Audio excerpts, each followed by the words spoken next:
And what we are going to cover in this session is project management mainly. I'm gonna be covering how to create a new team project on T Foundation Server 2013, either just doing it offline or on premises. We will cover also what kind of templates we can choose when we cover a project and how we can modify these templates. Because when you are starting a new project, basically you have different processes to follow depending on the methodology the company is using to follow a project management. And we've been covering like one or two of these methodologies because each one has different work item types, they have different processes to follow, and they are represented on different ways on TFS.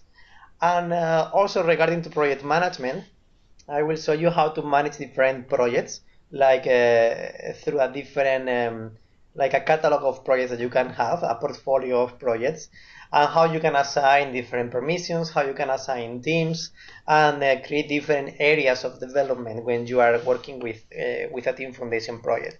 The main tool I want to show you that you probably know is this tool that comes with the Team Foundation Server 2013 and also with the previous version of Team Foundation Server. That is the Team Foundation Server Administration Console. This is only available in this case in the same server where you have the TFS server installed. And from here you can configure multiple options of the server. So basically you can configure the application tier and the data tier. The application tier basically has everything related with the management of the projects and the collections and the permissions of the Team Foundation server projects. And the data tier is, in this case, managing the databases that are hosting all this information. Like, for example, the configuration of TFS, the permissions, the work items, the projects, the reports, the analysis, everything. So when you go to the application tier, you can see in a glance, for example, here who is the administrator of this TFS. In this case, I'm using administrator as a service account. You can see, for example, that I have set up a website. This website that can be, for example, this one. That is the name of my machine, like it's a Visual Studio ALM. And the port is 8080 by default. So you will be able to access to it from any computer /TFS. So when you access there, you will access to the main portal for the TFS. This is the application tier. So basically it's showing us the information that is shared through the website, the information about the users, and the information about how to access to a TFS from Visual Studio or other Office products. Even you have here the email alert settings. For example, every time that you want to send an alert that someone is completing a work item, is going to use an email address to send these items out. So this is, for example, the email address I'm going to use, and the SMTP server that I have configured or set up on my Active Directory. But when you go to the data tier, here you will have the SQL server. Depending on the version of Team Foundation server, the data tier will be different because you can have SQL Server 28 or 2014 or 2012. Depending on the version of TFS, you will have different choices for the software requirements. And in the data tier, what you will have basically is what is going to be the instance of your SQL server that will host the main databases for your projects and collections. Also, on the top of that, when you are setting up TFS, you will have one option on the ALM suite that is the reporting. So you will not get any kind of report on your TFS if you don't have set up, for example, two services. That is the analysis services on SQL Server and the reporting services on SQL Server. So by default, the main basic installation is just only install SQL Server 2012 in this case, and have an Internet Information Server on the same server you're going to install the TFS. And with these both is the minimum requirements to install TFS. We will cover this later more in deep, but right now we are going to move to the next level of the TFS. By the way, when you are using the Team Foundation Server Online or Visual Studio Online, you don't have this flexibility of choose in which SQL server is going to be or what kind of IIS is going to have. In this case, you go to Visual Studio Online, you use your account to create the collection, and that's all. You don't have to do anything on the IT infrastructure because this is purely managed by Microsoft on Microsoft Azure. So why I'm in this console is important to know, because from here I can start creating my collections, and the collections are the main point to cover when you want to create a new project on TFS. So basically the collection can host multiple team projects. Each team project can have different template. One can be a team project based on Scrum, the other one can be a team project based on CMMI, or a team project based on Agile, or a different custom team projects. But in this case, all of them are grouped inside collections. And why we usually differentiate this into different collections? Because mainly if we want to separate, for example, between teams, for example, one collection only for my .NET projects, or other collection only for Java projects. This is one way to separate those. Other thing that you can do with different collections is that some collections can have SharePoint integrated and reporting integrated, and the other ones maybe you don't need them. So for example, in my default collection here, as you can see, I have a one team project right now. If you open the Fabricam Fiber collection, I have also one team project, and if I open this other one, I have one team project. So I have one project on each. But if I go, for example, to the default collection, I can see that this one has also configured a SharePoint site, and also has configured a reports folder.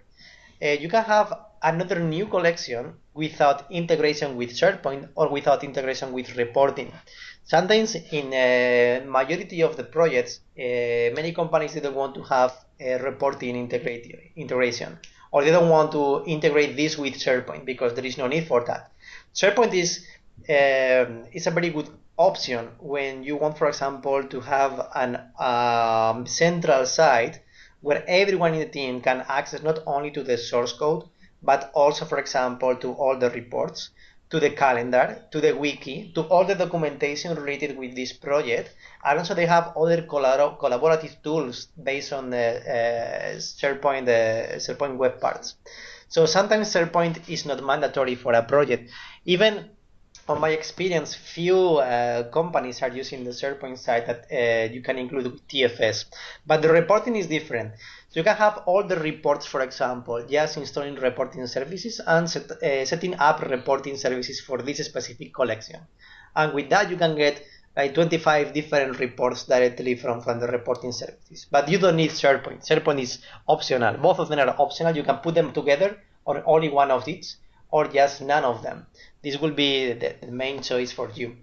So when you are setting up Team Foundation server, you can choose to have SharePoint or reporting, or both of them at the same time for a specific collection. But as I repeat, it's not mandatory. Usually by default, you will have general status and team projects on this specific collection, and that's all. SharePoint will not be installed or configured, and reporting will not be configured. Just before I finish with the team and server administration console, just for you to know, in any moment when you want to change where this main SharePoint portal is going to be hosted for your team collections, just from here, from this console, you can change directly from one application to the other web application on the SharePoint server, just to maintain a separation between the projects that they already have in the SharePoint server with the TFS projects, or their own websites with the Team Foundation server website. So they are called web applications, and you can create new ones here, and also manage who can just access to these web applications from your users. The reporting can be configured here. By default, these green items will be red. You just have to click here on edit and specify where is your SQL Server analysis services, and where is your SQL Server reporting services. So basically, this is what you have to fill it up here in these two tabs, and the databases that you will use by default, that are the TFS warehouse and the TFS analysis. It's a very straightforward setup. In the end, the setup is like not more than 10 to 15 minutes maximum just to get set up. The lab management, this is used in few companies, because in the end this is used for the last part of the ALM of software development lifecycle, is the release management. So in some company, almost all the companies are doing a manual release management. Some of them, they want to have like a tool called Release Manager that comes now with Team Foundation server, and it is gonna be free starting on the 1st of January of the next year. And in this case, sometimes they want to have a lab management. Lab management is that you can have set up multiple virtual machine environments where you can test your applications, like one virtual machine with Windows Server 28, one virtual machine with Windows XP, another one with Windows Vista, and you can deploy the application in the three of them at the same time and run your test cases directly on these different virtual environments just to get the results from all of them. So basically you have two setups. That one is using a System Center Virtual Machine Manager, and the other one is like using your own virtual machines in your standard environment. So this is basically what you can configure in the application tier. The proxy server, in case you have, for example, your office is split in multiple locations. So instead accessing all the people from your team from a very far location to your server, what you can do is you can set up a proxy on that specific office, just accelerating and speeding up all the requests to the Team Foundation server to the source code management. So you just install a proxy server on the remote machine, and this proxy server will be synchronized directly with your server all the time. And the last thing I want to show you here is the schedule backups. Many companies will tell you that they already have their own backup system for the databases. But if you want to create like a schedule backup from here, automatically it's going to generate a backup for three main things. One is the configuration of the TFS. This is one of the databases that is very important, the TFS configuration database. The other one is the database for the collections and the projects. And the other one is, so one is configuration, the other one is the projects, and the other one is for the, let me remind, for the permissions and everything related, no. So I forgot the other one, but I can tell you very soon. So there are some databases that are optional, but they will be included as well. One is the SharePoint database, for example, is optional. The reporting service is optional. The analysis is optional as well, but it will be configured automatically for you in the schedule backups. And with this, you can generate your backup plans, like maybe one full backup a week, and every day have like a delta backups or incremental backups, or even log backups, transactional backups. So this is everything you will have here on the Team Foundation Server Administration Console. The most important part of this is that every collection and every project that you set up here is going to be accessible through a website called the Team Foundation Web Access. So for example, when I go to my project collections, all these that you see here, all these ones have a different URL. So I have here one collection, one collection, one collection. So every time you create a collection, it's going to generate a URL or a website for this specific collection. And this website is called the Team Web Access. Team Web Access was really useless on TFS 2010, but 2012 and 2013 is the main tool that everyone is going to use in the team. So let me just open the Internet Explorer and show you what I'm talking about. I'm going to just show you first the main Team Foundation server portal. So this is the main portal. I'm not accessing to any of the collections I have right now. I'm just accessing, as you can see, to my machine. Colon 8080/TFS. This is the main portal I have for my Team Foundation server. 2013 or 2012 is going to have the same experience. And here I have all the projects and my teams and the rooms. The rooms is a new concept introduced in 2013. Basically, it's a place where everyone in the team can chat each other. So they can drop the messages there. They can have like a real-time experiences of what's going on with the project. Even every time you are checking in into the server, you can see in the chat room that someone is checking in a specific chainset and the number of the chainset there. It's a very cool experience. So I have my room experience, as you can see here. Let me show you. As you can see, for example, even you can just name people from the team and interact with them. I can see here, for example, the different chainsets. I have one product backlog item that is assigned to someone. So you can see everything. It's like a log of what is going on inside one of the projects for this collection.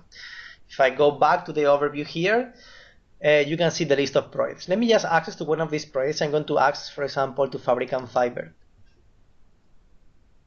So how to create a collection? Always from here, from the team project collections on the TFS administration console. How you can create a new project? In this case, you have to make it from a different place. I'm gonna show you later. So this is just the look and feel of my web access. I'm gonna be explaining all of this from the point of view of a project manager and what you can do on the management for this project. So the first thing you can see in this project right now is that they have some pinned items. So you can customize this experience and have here like different tiles with live information inside. But the main three experiences you will have will be the work that is going to be where your dashboard is going to be, like all the project specifications, like the features, the work items, everything. The other one is going to be the build, where you can check, for example, all the automated builds that you have set up for your server, and the test experience that has a reduced experience of what you can find on MTM. You have one more that is code, but I usually recommend developers to access to the code directly from Visual Studio, because in the end this is the source control version manager. So other thing you can do from the web access is that you have here access to all the members in the team. So the first thing you have to do once you enter in a project is go to the members and manage how many members you want to include here. So basically you can include groups of users. So my advice is just to have, for example, create your own groups and put everyone inside this group. In this case will be users from the Active Directory that you have in that domain. And once you have a group or the users included there, you will see them all here. For example, one thing that you have on Team Foundation Server Online or Visual Studio Online is that by default you have a maximum of 5 members for your team. This is the free access that you have to Visual Studio Online. If you want to have more than 5 members, you have to pay a subscription per member. Okay, this is the Visual Studio Online experience. Here, you don't have to pay for that, but you need a call just to have these members using this. You have different kind of membership. You have like a contributor membership, and also you have one more called stakeholder. Stakeholder is for the customer or the client. If you want to give them access to see what's going on with the project, they can access to this portal and access to some specific parts of the project, like maybe mainly the backlog and the task board. And in every time they can check, for example, how these tasks are going on, which ones are completed. They can check the burn down chart and everything from there. We will cover this later on. So more things that you have to do once you are starting a project. The first thing after the members configuration is to configure the schedule and iterations. So here you will have how many iterations you are going to have, okay, and how they are scheduled. So for example, there are two kinds of planifications. You can plan, for example, when the release is going to be, like the release schedule, release 1, release 2, release 3, release 4. And inside every release, you will have different iterations. Iterations that can be, for example, weekly, like one iteration per week, one iteration every 2 weeks or every 4 weeks. Usually when you use Agile or Scrum methodologies, you put a maximum of 4 weeks per iteration. Okay, because this is the kind of framework that Agile is meant to. So you will specify the iterations here. You can add more iterations, and this is important because this is going to help you to set up the backlog of your product. So once you have the members, once you have the schedule of the projects and the iterations, you have to configure the work areas. The work areas is how you are going to divide the work into different members of your team. For example, not everyone in the team has to access to all the work items, because in a project you can have maybe 200 different work items. You can have multiple user stories, you can have multiple bugs, and all these can be related to different parts of the project. One, for example, for database and architecture, the other one for the device team, the other one for the web team.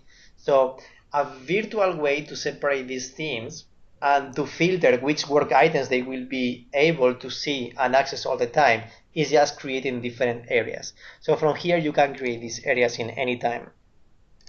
Other tool I want to show you here is the request feedback. Request feedback is if in any moment you want to, for example, show to the stakeholder the status of the project and you want to get feedback from him, what you can do is here, you can choose the stakeholder, or you can just type the name manually. You can put here access to the web application, remote machine, or the application, whatever you have, just to show. And from here, you can just send feedback to this stakeholder. She or he will receive this email. Will I click here and you will see what's going on. And he will see on the screen a feedback tool, and it will open the application on the right side of the screen, and the stakeholder will be able to send you feedback about the project status, and you will receive an email back to you, and it will generate automatically a new item on your backlog just to take in consideration. So this is a very cool tool that is included with the web access as well.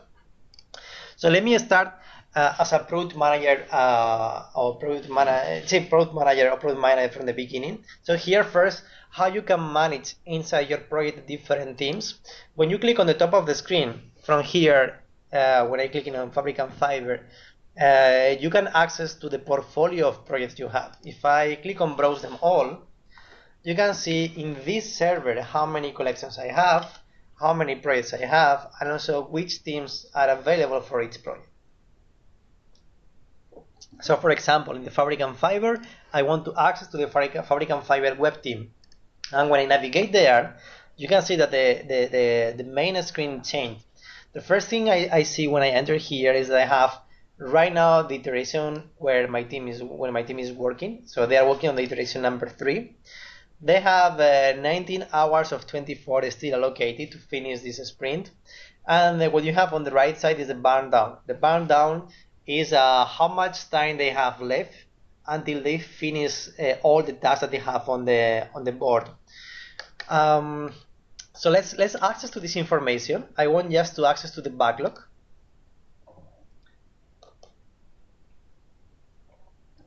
And when you access to the backlog, you have two things.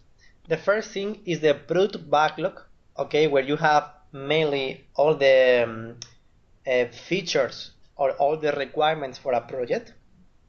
At this level, depending on the methodology that you're using, you will have different kind of work item types. In this case, as you can see, I have bug and product backlog items, so I am using Scrum as a main methodology for this software development. And the other thing you have is that each of these product backlog items can be dragged inside different iterations. So if I go to the iteration number 3, I can see that I have here one product backlog item that this customer can find the nearest Fabric and Fiverr location, and the other one is a bug that is represented with the red color that says the customer with Canadian addresses not displaying properly. So let me go back to the backlog items. So this is my product backlog, and this is the main part of my management work. So this is the product backlog. Every time I want to add something to the product backlog, I just go here to the title. I add, for example, like so location of customers per ticket. Okay, imagine that imagine that I want to add this feature to the project. So I want to add this as a product backlog item, and now it's there. So either if you are using the online experience or you're using the on-premises experience, you will have exactly the same experience that I'm showing to you on the screen right now. There is no distinction on that. Okay, there will be some limitations, but I will show you later on, but not here. In the product backlog will be the same experience in both of them. So when I open, for example, this product backlog item, what you can see here is right now this is the name of the product backlog item. This is going to be assigned to, let's assign to, for example, to Brian Keller, and the effort is going to be how big this task is going to be. So usually for 1 to 100, I put here how big is going to be this task, maybe 20, for example. This is going to help the project management to calculate the estimation of work that is going to involve the team on finishing this task. The description of the user story of the product backlog item will be here. So this is basically what it's going to be about, what you are expecting to have when you finish this specific product backlog item. And the acceptance criteria is going to indicate that everyone in the team has to agree when this product backlog item is going to be done. So the developers here, the dev team, will say this is going to be done when blah blah blah blah blah. The testers will say this for me is going to be done when blah blah blah blah blah blah. And here you put everything, even the stakeholder will specify here for them when this product backlog item is going to be done. This sometimes is called the user acceptance testing. Okay, the user acceptance testing. And so everyone in the team, the designers, the testers, everyone has to write here the acceptance criteria. So, and when you finish this product backlog item, you will review as a product manager or project manager that all these items in the acceptance criteria are done. And if they are done, it means that this product backlog item is done, is finished, and is an increment that you can deliver to the customer. Okay, so from here you will see, for example, the storyboards. Storyboards are like sketches or prototypes of what you are expecting to have on your screen when you finish this. When you create a new storyboard, this is going to open PowerPoint, and in PowerPoint you have some items like a draft items that you can sketch your screen easily from there, and this will be saved and available for everyone that has access to this product backlog item. One thing here that is very important for you to know: when you create these storyboards, as they are documents, it's a PowerPoint document, has to be accessible from for everyone. The way to host this document for this project is through SharePoint. So you cannot have, for example, a storyboards if you don't have SharePoint. So what you do is you set up a SharePoint. In the SharePoint you have your library of documents, and there you will host all these documents that are going to be related with this product backlog item. So this is one of the things that why you maybe should have a SharePoint with a setup for this collection. The test cases is when you are creating a new feature or a new product backlog item, use draft a test plan, and this test plan is different. You can have a test plan for example, unit testing. You can have a test plan for smoke testing. You can have a draft another plan, for example, for test automation. So you can have different test plans, and each test plan will have different test cases that you have to run on the code that you have here. So all the test cases related with this product backlog item will be listed here in this list. And tasks are mainly the other work items that are not test cases that are going to be linked to this product backlog item. So when I talk about product backlog item, it's basically the angular stone or the main element of your features for your project, and from this product backlog item everything will be linked to it. So when you have like a full tracking experience of what's going on with your project, the product backlog item will be the main player there. Product backlog item is called with a Scrum methodology. If you have, for example, Agile is going to be called user story. And if you have, for example, CMMI is going to be called a feature or requirement. So it changes, the name changes depending on the kind of methodology you are using here. Okay, so let me just save this and close. And once I'm saving this, you can see here I have the effort 20. This is the iteration path. This is assigned to the release 2, but it's not assigned to any iteration I have right now. So I can drag and drop this to the iteration 3.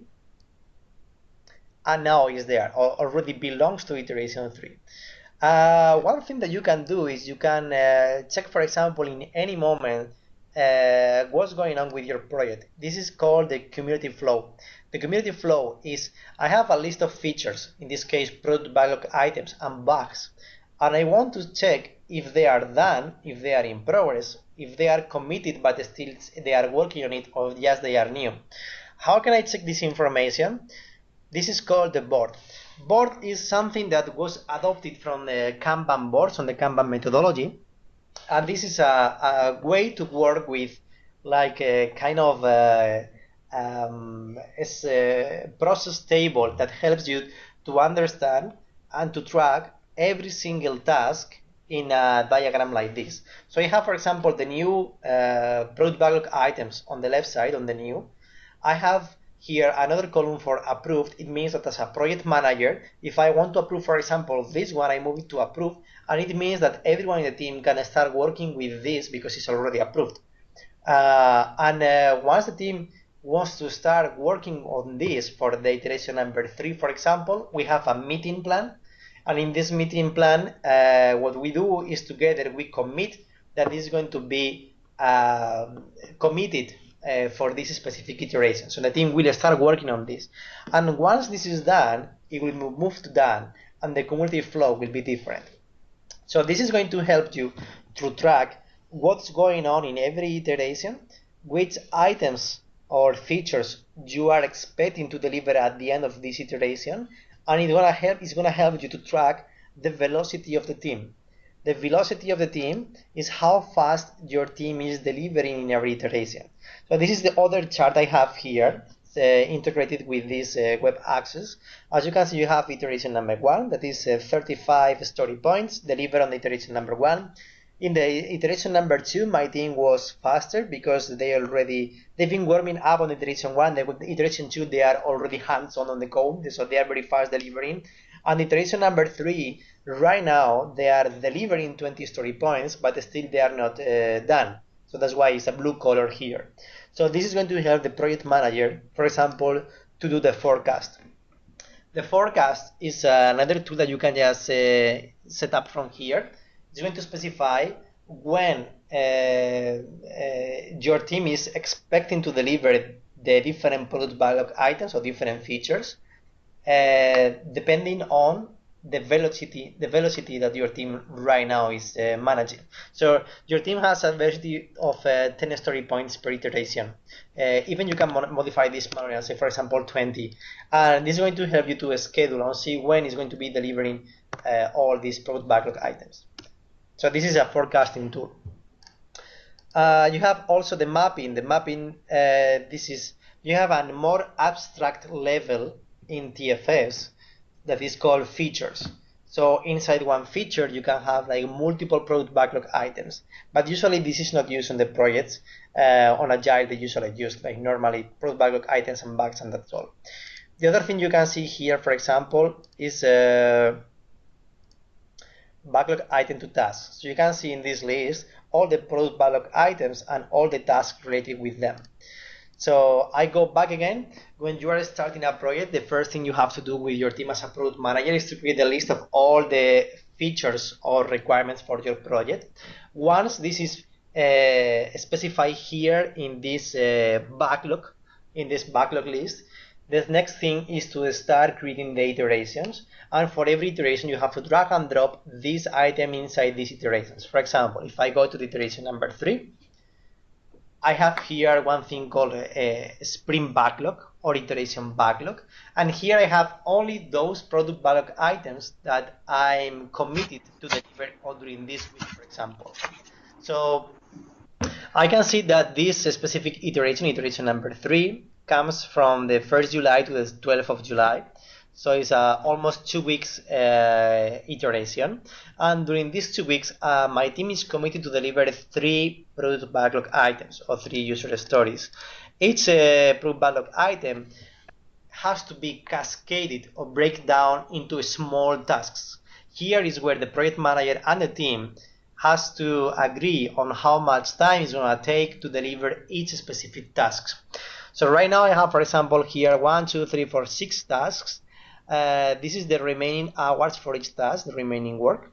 On the right side, I can see in any time how overloaded my team is and how many hours left they have to finish these tasks. On the top side of the screen, I can see the burn down. As you can see, all these charts are together right now on the web access, when in Team Foundation Server 2010 wasn't like this. In 2010, the only way to get all these reports is through the reporting service or directly through the Excel workbooks. But there is no way to see all these built in the same experience on the web access. This comes with TFS 2012 and 2013. And here in this specific burn down for the iteration number 3, I have the number of hours remaining. I see that I'm going to finish this specific iteration on the 12th of July. And right now the trending is that I'm not gonna be available to finish on time because I have extra work here you can see this peak here. I have extra work that came to my iteration in the middle of the iteration, and maybe I'm not gonna be able to deliver on time. So as you can see, I have, for example, here this new product backlog item. Imagine that this is something that came on the middle of the iteration because the CEO of the company say, I need this feature by the end of next week, and you have to make it. So here, imagine that you have a new product backlog item. I want to create a new task for that. So my task is going to be display map location for each ticket. I'm gonna be assigning this to Brian Keller. The remaining work is gonna be around 20 hours.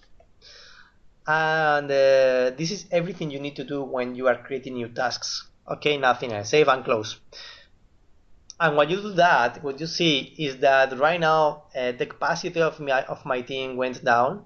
So I can see that Brian Keller is overloaded 21 hours over 12. I can see, for example, that the whole team is going to fail this iteration, and even the bar down chart changed. I have a huge peak here that I need to fix. So how can I modify this, or how can I solve this problem? First, I need to review the capacity of my team. So the capacity is managed from here.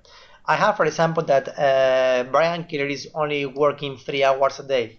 It doesn't mean that he only works 3 hours. It means that maybe he's working at the same time on several projects, and he can only allocate 3 hours for this specific project during this iteration. So what I can do is the Brian Keller can modify this, for example, to 8, and as you can see automatically on the right side of the screen is just fixing up all the problems I had with the locating this time. But let's keep it on 3. Even here on the days off, I can assign that Brian Keller is going to be on vacations for 2 days or 3 days, for example, and this automatically will refresh all the data on the screen. So one thing that I can do, because I see, for example, that this is not gonna happen. I'm not gonna be able to deliver all this in time. So what I can do is I can move, for example, this back to the next iteration, to the iteration number 4.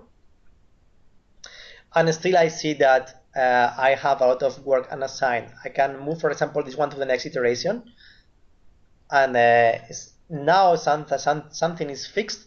The team is able to deliver, but Brian Keller has to work much time than the time allocated for him. So you can play with these things, just trying to fix the how the work of your team is going to be delivered.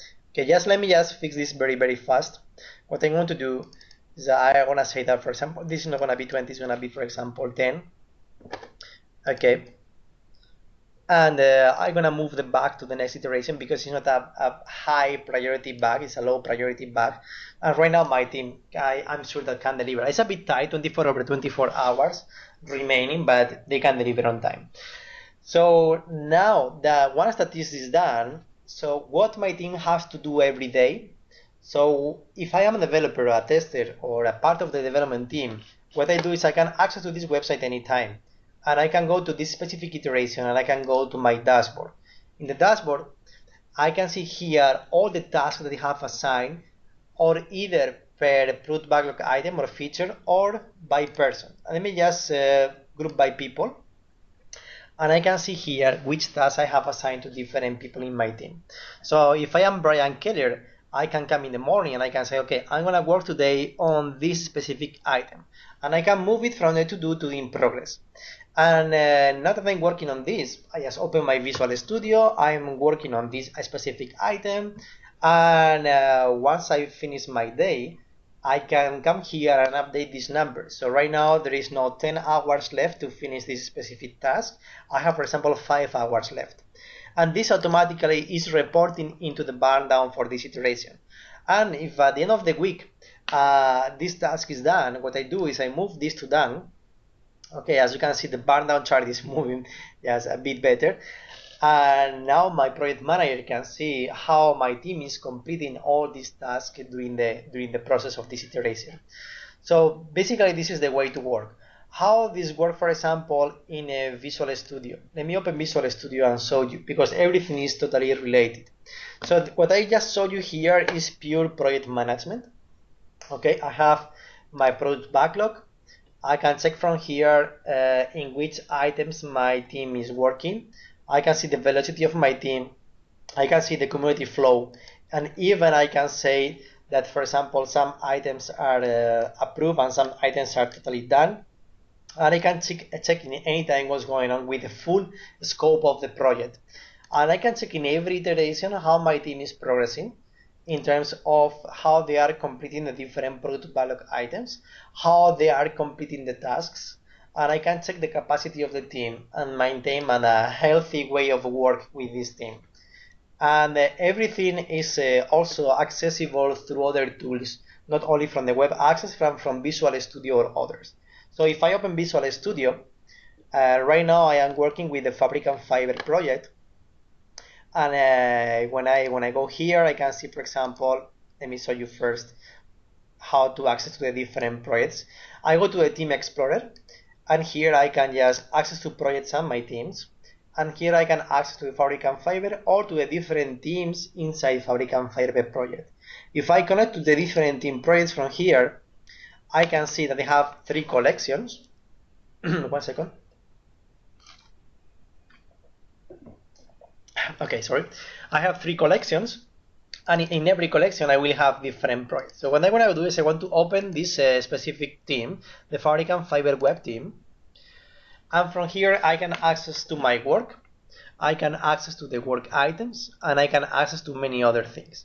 So if I go to my work, depending on the user that I'm using right now, for example, right now I am Julia, and Julia doesn't have any specific work item assigned to her. Otherwise, I will see here the available work items for myself. Okay, for example, if I go here to open query, I can get, for example, here work items from everyone. But I just want to show you a real case. Let me just close this. So we have here my available work items, and what I have to do is drag and drop to in progress, and it's the same thing that I'm doing, for example, here when I go to the dashboard. Every time I move one new item from to do to in progress, it's like if I go here to Visual Studio Team Explorer and I move literally an available work item to in progress work. This is just for pure project management tracking. So let me go back here. Other thing that I can do is I can access to all the work items. So for example, for this iteration in my team, I have one bug that is already in my iteration backlog. It's the same bug that I showed you before. And I have 4 product backlog items. I can just double click there and I can see that I have, for example, the 3 product backlog items that I showed you before. So if I go here, you can see them all. I can have 1, 2, and also iteration, the other product backlog item. And each of these product backlog items will have a list of different tasks, each one. I can see that some of them are new, approved, the effort of each one, and I see in which iterations they are. I can create also my own queries. If you go down this list to the queries list, I can see, for example, here, let me show you, for the current sprint, what is my sprint backlog. And I can see here, okay, show location of customers per ticket, technicians can see the service ticket, and the other one. So I can see everything for my team. I can see, for example, all the test cases I have. I don't have any right now. I can see, for example, the list for, the product backlog for my web team. Okay, this is the product backlog for my web team, or the general product backlog. So depending on the user that is accessing to this team explorer, will have permissions to access to the full list of the product backlog or only few of them. But you can create your own query from here. You can create a new query, and what you can do is here specify what you want to get. For example, the work item type, I want to get all the tasks. So if I run this query, I will get the list of all the tasks that they have in this project, independently of which product backlog item they belong. Okay, you can use this kind of list. You can, for example, use work items and direct links. Direct links is I want to get, for example, all the tasks that are linked with product backlog items. Okay, and you can just run this and get the list here, as you can see.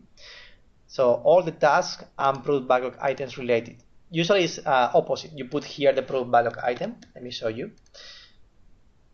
And in the list you will get, for example, all the tasks It's like grouping by. It's like grouping by different product backlog items. As you can see right now, I have this product backlog item with different tasks. So it's very flexible. You can create your own custom queries, and once the query is here, you can save the query only for you, or you can save the query for the whole team, like shared queries. Let me just jump over to the team portal to show you one thing here. When you go to the work tab and you have here the product backlog and the iteration backlog, you have also queries. Okay, it's the same queries that I showed you before on the Visual Studio.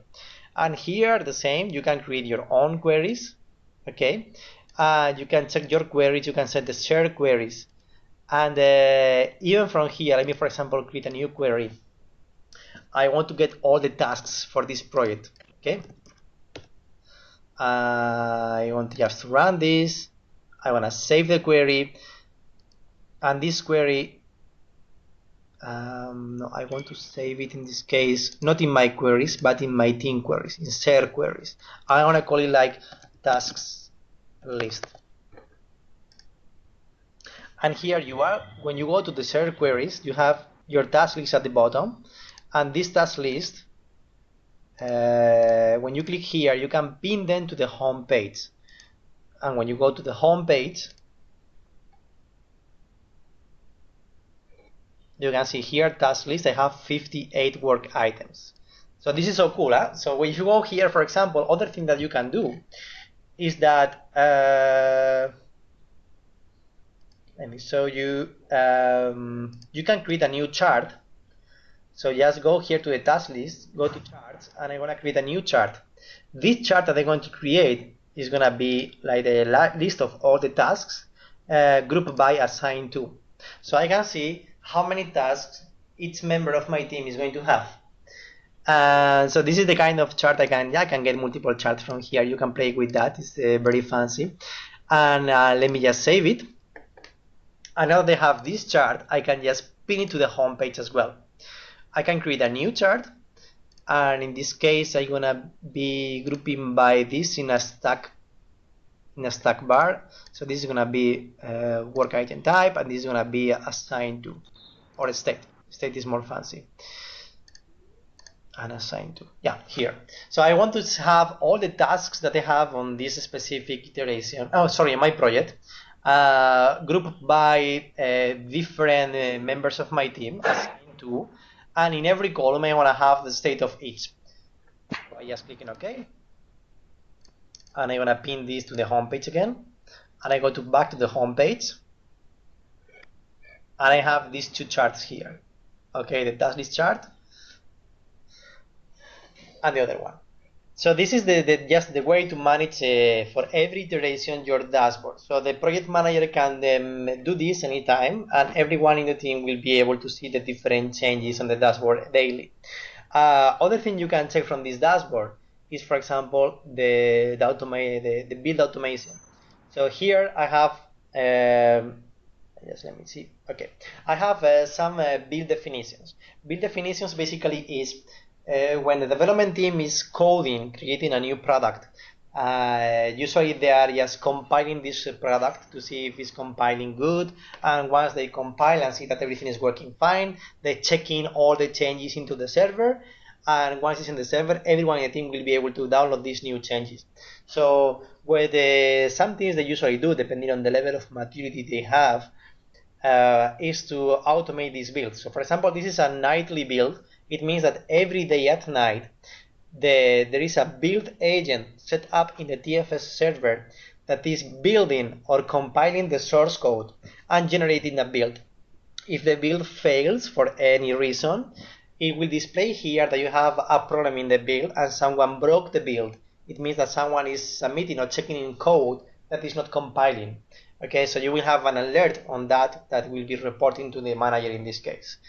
So these nightly builds you can get in any time, like get this specific build and download it in your computer and just test it and whatever you want. This usually is used for testers to test or run some test cases over different builds every day.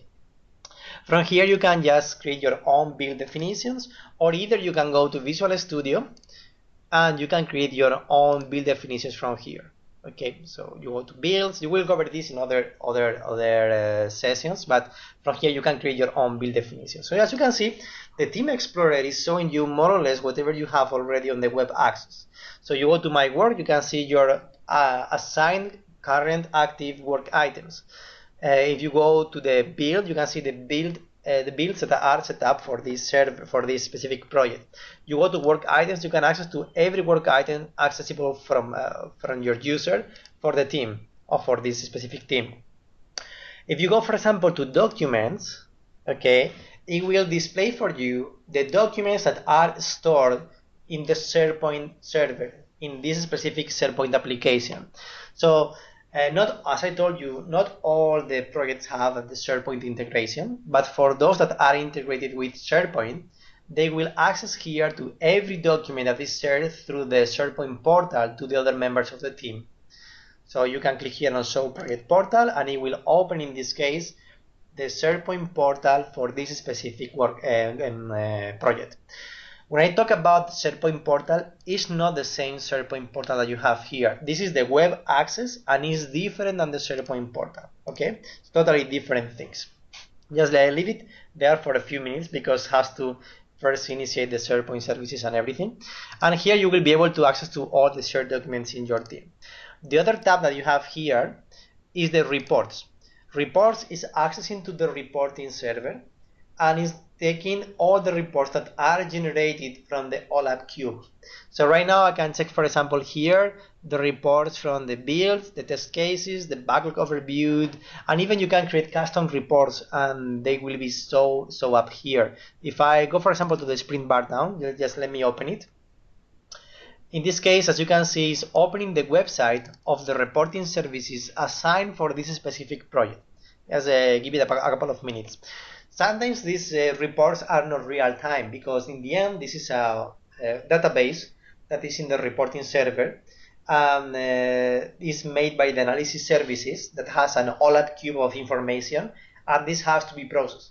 Can be processed like every 8 hours or once a day or every 2 hours, or can be processed manually. So that's why sometimes when you are installing the TFS by the very first time and you are not getting out the reports from here, is because the OLAP cube is not being processed and you have to wait for that. But here you will access to all these reports. It's taking information from there. As you can see right now, it's opening the reporting server and displaying the reports for this specific iteration. More things that you can have from the Team Explorer. So you have, again, you have My Work, builds, documents, report, work items, and settings. Settings is everything related with this specific project, like security, which users can access to the different parts of the team project. Remember that you have different security levels. You have security at server level, collection level, project level, source code control level, folder level. So you have many different levels of permissions for your users. You have group memberships, because here also you can have contributors, you can have administrators, you can have readers. There are different kind of groups. When you open any of these options here, you will be redirected to the website. This is made on purpose by Microsoft because they want everyone in the team to access to these different options. For example, a project manager, probably project managers, they don't have installed Visual Studio and Team Explorer. So from the website, they can make the same kind of changes. As you can see here, you can create your groups, you can create your teams, you can also assign different permissions and check the membership of these users. And when you go to the user list, you can see every member on the team and the permissions for these members. Okay. If you want to create a new area, you can do it as well from here. If you want to create a new iteration and just check, for example, the security of the collection, everything can be done from here. So other thing that you can do from the settings on the Team Explorer is, for example, modify the settings not only for the project but also for the collection. So for example, one thing that is very common is to modify the process template manager. Sorry, the template. So right now I have 3 templates by default on 2013. These are the templates you will have. the CMMI, Scrum, and Agile. And sometimes the customer is asking you to have some modifications, like for example, I want to use Agile, but one of the internal processes we have is the change request process, because they are using a typical waterfall model. So this change request is doesn't belong to Agile or Scrum, but they want to have it. They want to have, when you open a work item, they want to have a new field on the work item that specifies the name or the number of the change request. So for that, what you have to do is you have to download physically on your computer one of these templates. Open the template, add there a new work item type or a new field, and upload again this to the collection. So for the next projects that you will generate for this or inside this collection, you will be able to choose this new template. So this is a complete new world, that is how to modify and generate new processes inside this template. Okay, but can be done from here. Other thing that you can do at the project collection level is to establish the source control settings. This is, for example, when you are checking in or checking out your projects, when you're submitting files to the software control manager, here you can specify which files will be synchronized and which ones will be excluded. Okay, so for example, in the file types, there is one specific file type that is not in this list, and you want to automatically exclude these files when you are checking into the server. So you can establish this here. And the workspace settings, you have two choices, local and server. What this means is local, as you can read there, is allowing users to work locally on the projects even if the server is unavailable. So imagine that you are coding, you are creating a new application, you are coding on your own source code, okay? But right now imagine that the server is down. So if the server is down, you cannot access to the source control version, you cannot access to the source code files, and you have to wait until the server is up again to synchronize the changes, get the latest version, or check in, check out. But if you have a local configuration for this workspace, you can work locally even if you are flying and you don't have internet connection or whatever. And once you have connection again, you can check in all the changes and you can get the latest version from the server. So this is by default the recommended version for that. So this is important to know that is here accessible from the Team Explorer. Okay, what I'm going to do now is I want to create a new project from the default collection. So first, what I have to do is I need to go to my default collection.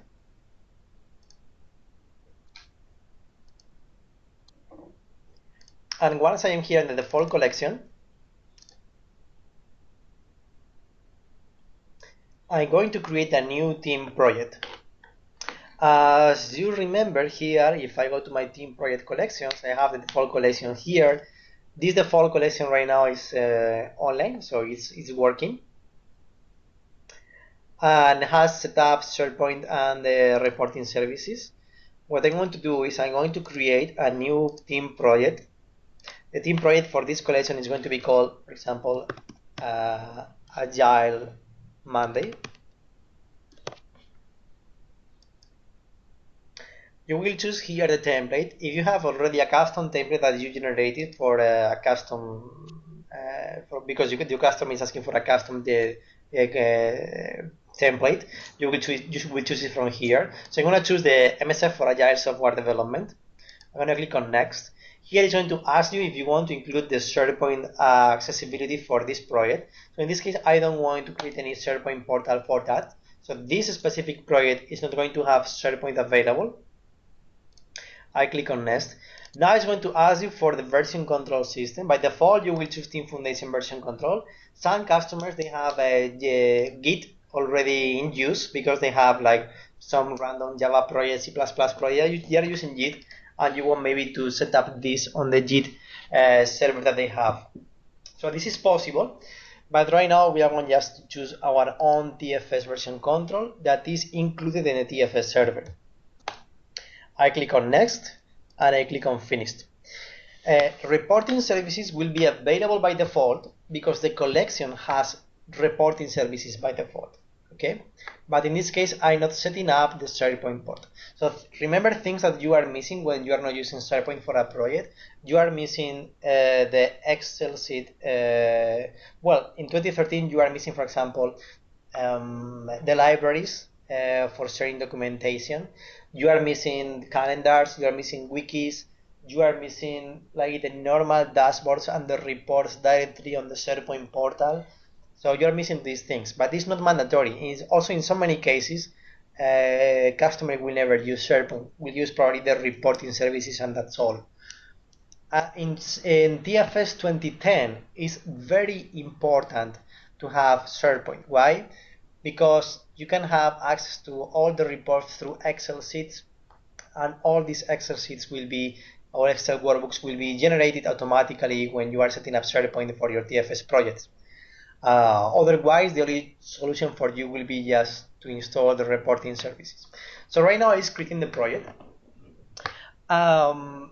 If you want to create this project, for example, with Visual Studio Online, will be exactly the same experience.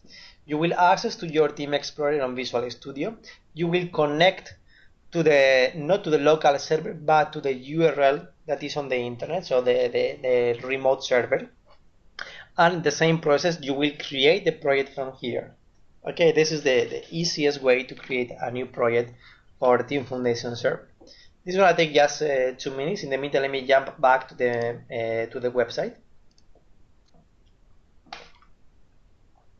So here I have, for example, as I told you before, the reports from the reporting services. I can then change between different iterations. I can go, for example, to iteration number 3. Sorry. You can create your own reports. You have the report builder tool that you can create your own report from there, and even you can play just directly with the cube yourself. If you want to know more about how this information is stored on SQL Server, what you need is that just access to the SQL Server management. I don't think I have it with this user. You access to the SQL Server Management Studio. Let me show you very fast.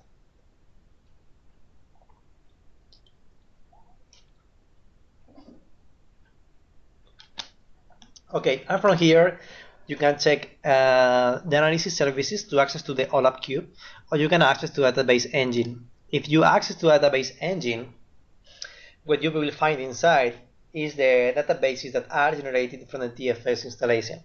So you go access to the databases here, and you can see, for example, TFS configuration is one, and one database per collection that you have, and a TFS warehouse in case you have the warehouse set up. Okay, so this is the most important information for you. So the configuration, the collections, and the warehouse. When you are, for example, migrating from the TFS 2010 to 2012 or 2013, usually what you do is that you detach one of these collections first from the data tier here. So you access to the administration console, you go to the project collections, and from here you can attach or detach these collections. Okay, so once you stop the service and you detach the collection, from here you get this database, you create a backup, you go to the other server, and you just put this database in the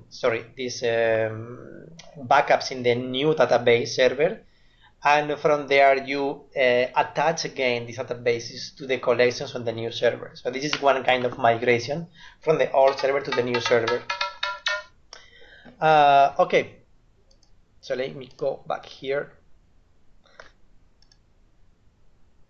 I'm gonna access again to my collection default, and I want to check the new project. So by now the project is already, oh, it's still creating. It's taking longer than expected.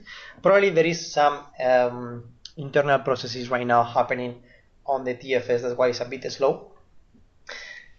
It should take usually no more than 30 seconds to create a new project. From 30 seconds to 2 minutes, depending on the server, but just give it a couple of minutes more just to finish. Yes, let me check if you can access from here. It looks like the server is busy now doing something. I don't know what it's doing right now. Let me check 1 second here. Okay, so this is cool. The reporting. Let me start just the jobs here. In the meantime, do you have any questions regarding to what we have been seeing here in the either the web access or the Team Explorer?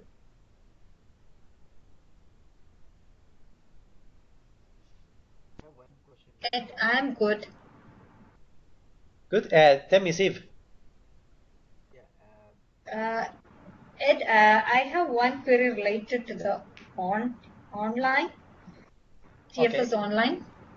Uh-huh. So usually when we install TFS, we will configure everything, right? We can do the configuration like the reporting, analysis, SharePoint, everything. So when it comes to TFS online, it is nothing to do with reporting. Am I right on that? Yeah. Related to the Yes, reporting services, analysis, nothing is configured there, right? that's right. That's right. Let me show you. For example, you just can't try. You just get your normal Hotmail account and go to visualstudio.com, and from there you can just set up for your Hotmail account a Visual Studio Online account. You will have a maximum of 5 users that you can set up for this specific project. But there is no limit in the number of projects. There is no limitation at all. So you can do everything you want totally for free, just for test. So look, this is the Visual Studio Online. When you access here, you have the list of all your collections and projects. You have your users, rooms, and one new thing called load test. Okay. So let me, for example, access to Karin Toys. That is one of the projects I have. And the same, you will have access to your code. You will have access to the work. Here you have the product backlog and the iteration backlog. You have the build automation. You have the test. And the same, you have the sprints, the pinned items, the members of the team. You have everything from here, even the schedule iterations and work areas. It's going to be exactly the same. But now you don't have, for example, the Team Foundation Server Administration console. You cannot access to this server through the TFS console admin. So this is managed directly from Microsoft side. So here, for example, if I open my TFS admin on my local machine, here you can modify the application title, you can play with the server, you can create even the collections, the schedule, the backups, everything. Now on the Visual Studio Online, everything is managed by the Microsoft Azure IT infrastructure. Okay. So you only have to come here, create your projects, add the members of your team, and that's all. There is no implementation at all. There is no TFS deployment. The TFS is already deployed on the cloud, so you only have to do that. So nothing is there, right? The case of reporting or analysis, nothing is Nothing. configured, right? Reporting analysis services right now are not available on Visual Studio Online. The only thing that right now Okay. you have access, let me show you again, is the test. You have like a small MTM included. So on the testing side, you will have like you will be able to create test plans, and you will be able also to run test cases with a test runner. That's all. Okay. But nothing else so far. As you can see, this is not the full MTM console. Okay, and nothing on the reporting but the main screen. So for example, here you can see I have a functional test that failed already. I can run this test using a client that it will be open MTM, or will run the test just through the test runner tool that is on the web. But this is a very basic one. It's a very basic one, Okay. and so it's not a complete solution. Yes, let me show you if I think something is going on with the server. It's not creating the projects right now. Some because this is a virtual machine, I'm probably it's updating the server, because I just usually just refresh the virtual machine. Like every time I install it, it's refreshing something on the background. But you got the point, right? So when you create a team project, Yes. just the most important is to choose the template and to choose the members of the team. And once this is done, everything can be managed directly from the website. The other way to manage this team project is not only from the website, but from the Team Explorer on Visual Studio, or from the Team Explorer everywhere that is available only for Eclipse, only available for Eclipse for Java projects. And the other way to do it in other IDEs is to using, let me show you, one tool called MSSCCI. Okay, so this is a provider to access to the Team Foundation server 2012, and 2013. And this is just enabling some IDEs, not all of them, it's only on some IDEs, the possibility to access to the TFS capabilities like project management, requirement management, source code management, and build automation. Okay, so any other questions you want me to answer you before we wrap up the session? I am good, Ed. Okay, that's fine. Just for a first session. I'm not sure. Anytime you can contact me anyways. This session is only about project management, how to create a project, how to track the project, how to access to the different iterations of the project from different members of the team, how to access as well from Visual Studio, and how to have access to the security, the templates, and other settings in the project. Okay, the next sessions we will see how to manage requirements, how to manage the version control manager. That is one important tool that is mandatory basically for every single team. Usually every team that they ask to have a TFS deployment is because they want version control management. So for me it's one of the best pieces to install or to manage in the Team Foundation server. And we will have the last one on the testing management and reporting. Okay, so Okay. I'm gonna be just let me just